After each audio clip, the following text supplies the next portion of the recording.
I don't usually keep devices for more than 6 months, but I've had the iPad Air 5 for almost a year now, which in itself says a lot, as it's been a reliable part in my daily setup. And after using it extensively, I've gathered a lot of thoughts, both the things I absolutely love and a few areas where there's room for improvement. So let's dive into my long-term review, starting off with the design. I still think 10.9 inches is the perfect size for an iPad. It's lightweight and incredibly portable, which is a major win, and that's exactly why I even bought it in the first place. The Liquid Retina display continues to impress. Whether I'm consuming content or working on creative projects, everything looks sharp and vibrant. It's still great at resisting fingerprints, even with greasy and oily fingers. And as for durability, despite some concerns I've seen on online forums like Reddit and Quora about the frame bending or cracking, I haven't had any such issues.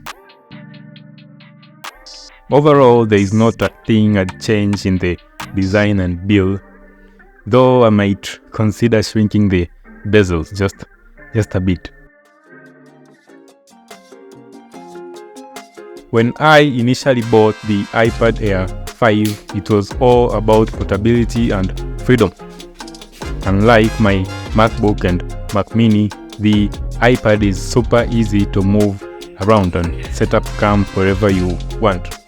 To put it simply, it just fits seamlessly into my lifestyle.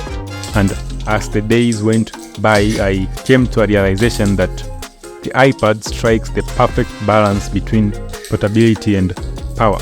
It's like having a hybrid between a Mac and an iPhone. And sure, it's not for everyone, but for me, it's been everything I ever needed and more.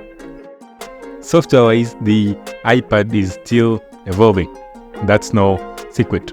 But that's a good thing because it keeps getting better with time.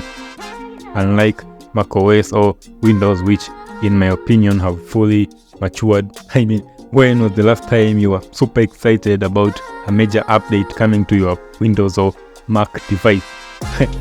Didn't think so. But with iPadOS, I get that excitement at least every few months because there's always something new to look up for. Also, iPadOS allows for multiple input options, whether it's clicking, typing, voice inputs, touch, or using the Apple Pencil.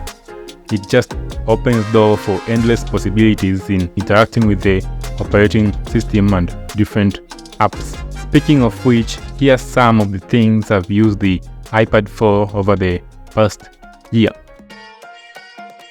I edit all my videos on DaVinci Resolve for iPad in 4K 30 frames per second. I mean, it's even crazy to just say it out loud, but that little M1 chip seems to be working like a charm. I've never had any issues like crashes or stutters. In fact, I even dare to say video editing on this thing is even smoother than it was on my Mac. There, I said it. I use a keyboard and a trackpad for general editing, the Apple Pencil for fine-tuning, and touch for various tasks in between. I could talk about video editing on the iPad for ages, so I might as well just make a dedicated video going about my experience with video editing on this thing. But all in all, the experience is just out of this world. Lots of thanks to the team over at Blackmagic for bringing their Hollywood production software to a mere iPad and keeping it free of charge. I have watched more movies and YouTube videos than I can think of on this very iPad, and everything about it is just top notch. The sound quality is great with solid built-in stereo speakers. The display is perfect for indoor use. viewing angles are excellent, providing an amazing overall watching experience.